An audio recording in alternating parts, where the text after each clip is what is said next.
শুনা পাই বিষাদ বেদনাই বুকুতে খুলিয়াই জীবনে কান্দিছে হাই পাই হেৰুৱাই দুখে আৱৰিছে আহি আশাৰ সমাধি বিচাৰি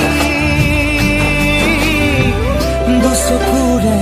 চকুৰোৱে মনকে বুজাই ভগৱান ৰচিলা মায়াৰ পৃথিৱী